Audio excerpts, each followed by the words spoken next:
spaces like I was at with the moon,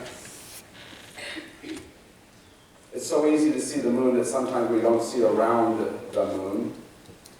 And sometimes we're so busy seeing beyond the moon, hoping for the day to come, that we miss the around. Do you do that in your life ever? Where you don't see the little spaces, the little miracles, the other things that are there? Over the next 2 weeks, we're going to be talking about around, and next week about beyond. How do we look beyond just whatever's right in front of us? But this week, I want us to stay right here in this space. That sometimes you have to see something that's not as easy to see. And remember that something that is difficult often allows us to grow in ways that we wouldn't grow otherwise. And that's because those little ways often don't fit into that meta-narrative that we often hear so easily and well. That the meta-narrative is never the only story that's there. It's what's simplest to hear. It's what our hearts easily go to. It's what we've been taught to listen to. But we have to choose to give importance to other stories as well. We have to choose to see and hear and follow other stories. My friend Ben, who I've introduced you to before, is a veteran. He was the chief of police in Bagram Air Force Base, right? He's served wonderfully and well. And so about a month ago, he came to our house with his little babies, which is the reason why we love him. And we took care of them while he and Addie went off to see a movie. And he was thinking it was a really good movie for him. It was called Thank You for Your Service. He was looking for the hurrah, right?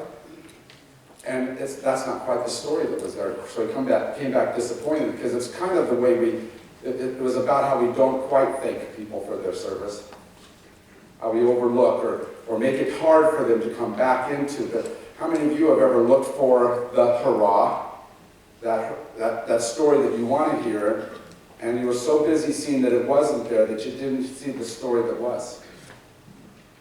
It's sometimes a really hard thing to be able to hear that other story, because we all deserve the hurrah. But one of the biggest obstacles for any of us is that which we already know. Because whatever it is we already know, whatever it is we've already got in front of us, makes it so that we don't see what other things might be speaking to us. It blocks our view of something else that might be important for us to see or hear. And so we easily sit in the comfort of what's already known, that meta-narrative. But much of what makes us comfortable is just padding on our coffin. The day we stop learning is the day we die. The day we stop searching, the day we stop seeking new truth. And it's not just about taking another class, because how many have ever taken a class because you already knew the subject and you knew you'd do well on it? You really weren't excited about learning something new. You wanted to just reinforce. That's not necessarily bad, but we also need to do more than that, don't we? We've got to go to those spaces, those classes, whether in a classroom or in that larger classroom, that allows us to grow beyond ourselves and what we know. Our contemporary reading says this. I got to tell you, I've been practicing the third word really hard. A caterpillar perseverates on devouring leaves and molting into a bigger yet still identical version of itself.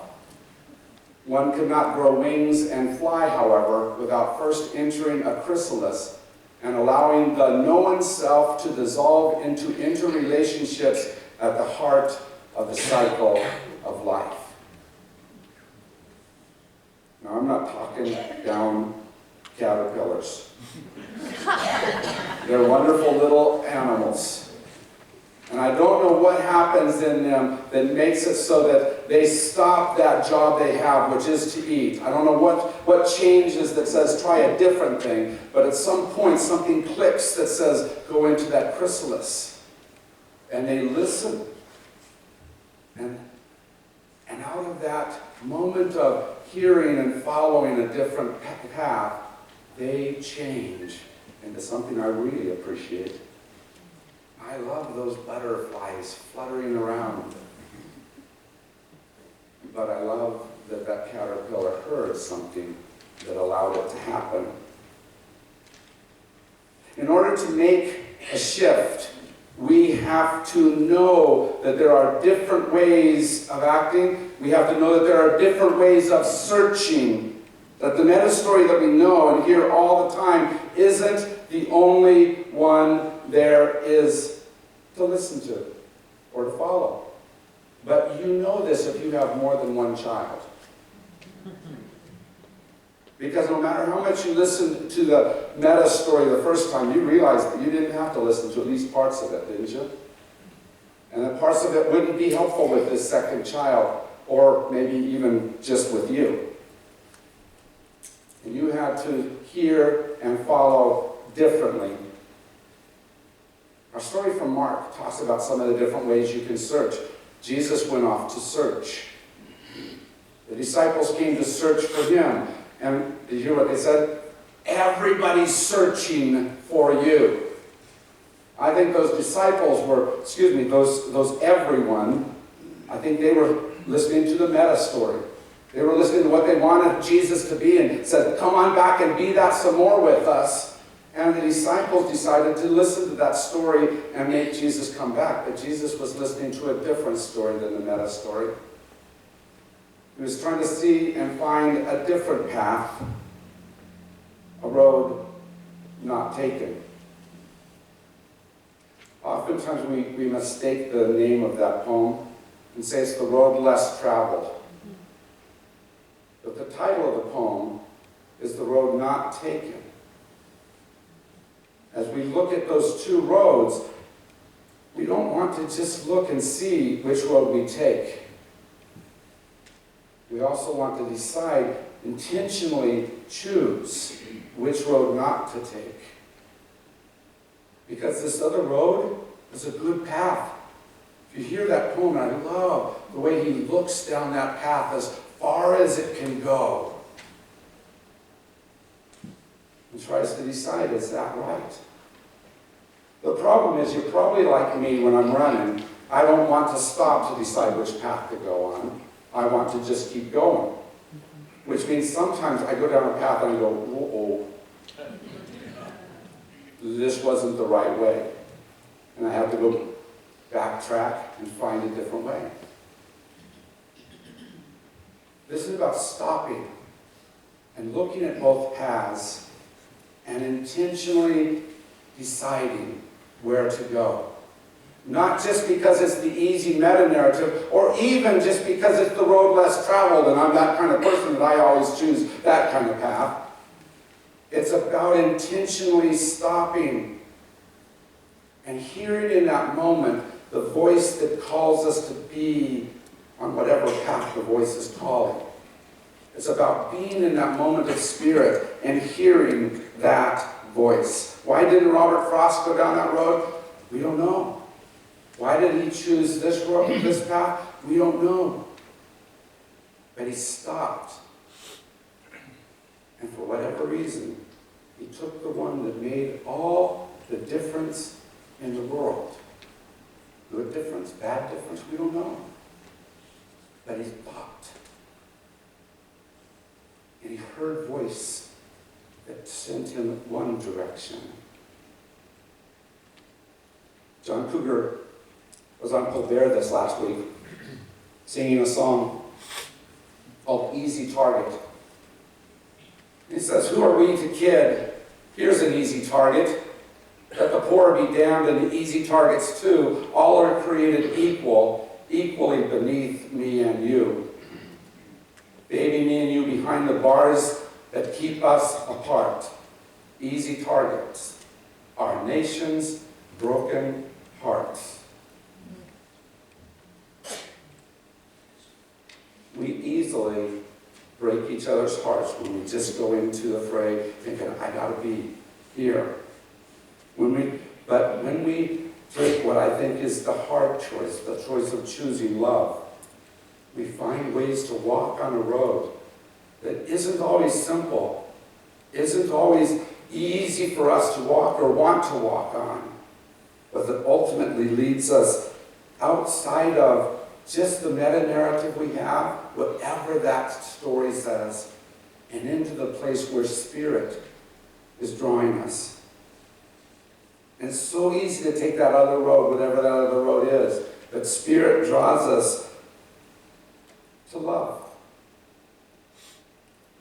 The God who is love calls us down that road and walks with us on that road and helps us in whatever it is that makes it difficult to walk that road of love, and says, try it again.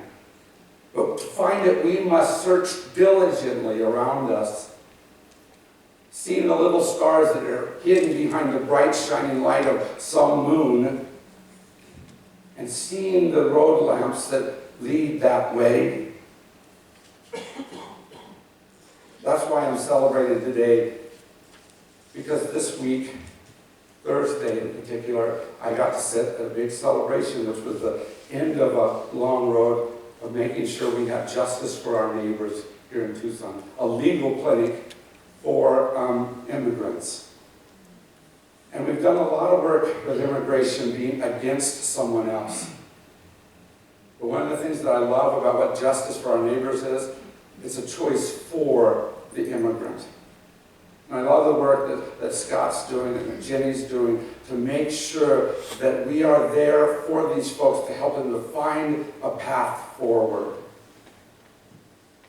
A different road. And it's a choice to say, we get to decide what the story is. It's something you've done before. I see Scott over here. That's what Teton was about, wasn't it? Everyone said this was true about. Scott chose a road that said, I'm going to say this. I'm going to choose this narrative. But that's what we do, isn't it? In every moment, we have to decide to choose the right narrative, the Spirit narrative, the narrative of love. Don't let someone else set the topic of the conversation in your life. Speak the conversation that your life needs to speak, that Spirit speaks into you. Speak that conversation, not in opposition to, but in a strength of for. What is it you're about? What is it that God has placed inside of you that you need to do and be? Because we spend way too much time trying to solve the obstacle. Trying to solve that other person that's in our way. And we need to be about doing what it is Spirit places in us. And to do that, we have to find the road that is right and true for us and walk that road boldly and let it make all the difference in the world. Kesha is not on my playlist. Not the type of music I listen to at all. In fact, on Tuesday I called her Keisha, didn't I?